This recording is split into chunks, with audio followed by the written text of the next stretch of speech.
Kita ke informasi yang pertama pemirsa, 3 penambang emas tradisional di Mandailing Natal mengalami kekurangan oksigen saat mencari emas di lubang tambang berkedalaman puluhan meter.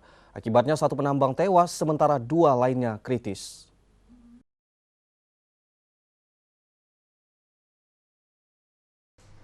Ketiga penambang emas tersebut masih satu keluarga yang saat kejadian sedang mencari emas di lubang tambang berkedalaman puluhan meter di Desa Ampung Padang, Batang Natal, Mandailing Natal. Diduga kekurangan oksigen, ketiga penambang tak lagi keluar dari dalam lubang setelah lebih dari 3 jam hingga mengundang kecurigaan rekannya yang lain.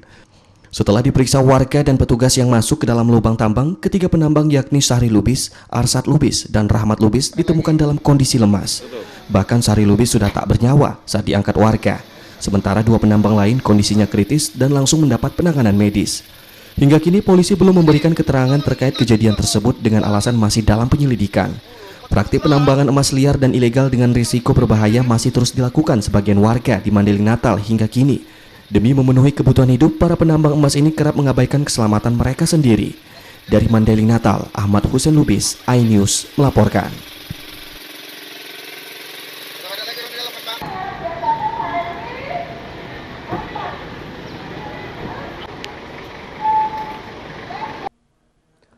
Kita beralih ke Medan, pemirsa. Pihak Rumah Sakit Mitra Medika akhirnya buka suara terkait dugaan malpraktik yang menyebabkan kaki seorang bayi perempuan melepuh. Pihak rumah sakit menyebutkan sudah melakukan tugas sesuai SOP, namun sensitivitas kulit bayi diduga menjadi penyebab melepuhnya kaki bayi tersebut. Untuk maaf kalian, obati sampai pulih. Direktur Rumah Sakit Mitra Medika Dr. Syahrial Anas menjelaskan, pengambilan darah yang dilakukan terhadap bayi baru lahir sudah biasa dilakukan tim medis rumah sakit guna pemeriksaan stunting. Namun baru ini kasus pertama yang ditemui dan berakibat kaki bayi melepuh. Metode yang dilakukan pihak rumah sakit dengan membasuh kaki menggunakan air hangat juga sudah dilakukan sesuai standar operasional. Melepuhnya kaki bayi diduga terjadi karena sensitivitas kulit bayi yang berbeda-beda. Namun pihak rumah sakit sudah melakukan perawatan lanjutan dan bertanggung jawab penuh atas peristiwa ini. Mengenai laporan orang tua korban ke Polda Sumatera Utara, pihak rumah sakit menyebutkan sebelumnya sudah melakukan mediasi kepada pihak keluarga.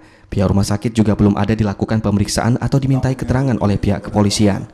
Inilah ini kejadian ini sebenarnya betul-betul di luar dugaan kami, di mana hal ini memang tidak pernah terjadi terhadap bayi-bayi lain. Jadi anak yang ini tetap kami rawat dengan dokter-dokter ahli yang ada bagi kami, dan sekarang sudah menuju kebaikan lah. Kira-kira seminggu lagi saya rasa sudah kembali normal. Pak, terkait laporan orang tua ke Polda Sumut, bagaimana Pak? Nah, itu kami nggak tahu dia melapor. Apa ada upaya kita untuk mediasi atau kami tetap mau mediasi, tetap mau mediasi dalam hal ini. Tapi tapi tugas kami yang pertama, tanggung jawab kami yang pertama, perbaiki anak itu, karena memang anak itu terjadinya di sini. Sebelumnya viral video ini memperlihatkan kondisi kaki bayi dalam keadaan melepuh. Diduga hal ini terjadi akibat adanya malpraktik yang dilakukan tenaga medis Rumah Sakit Mitra Medika. Kejadian ini akhirnya dilaporkan orang tua korban ke Polda Sumut dan orang tua korban sudah diperiksa dan dimintai keterangan untuk melengkapi berita acara pemeriksaan. Dari Medan, Ahmad Ridwan Nasution, iNews melaporkan.